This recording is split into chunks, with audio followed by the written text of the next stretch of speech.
حياكم الله طالباتنا طلابنا متابعي قناة الطالب العراقي. قبل البدء خلي المقطع لايك حتى يوصل أكبر عدد من الطلاب ويشوفونه، واشترك وفعل زر الجرس. اشترك بالقناة حتى يوصل لك إشعار فور نشر أي خبر من قبل قناتنا بالأخبار القادمة. ويلا نبلش بالأخبار.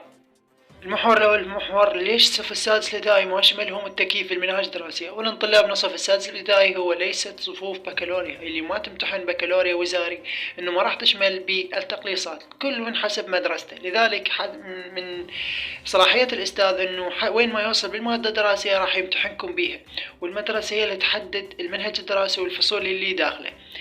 أما بخصوص لحد الآن تأخير موعد إعلان التقليص لطلبة الصف السادس الإعدادي وطلبة الصف الثالث المتوسط، إنه اجتماع هيئة رأي المديريات بغداد تربية الكرخ والرصافة، إنه صار اجتماع بيناتهم، صارت إشكالات وعدم توافقات على الفصول اللي راح تتقلص والمواضيع اللي راح تتقلص.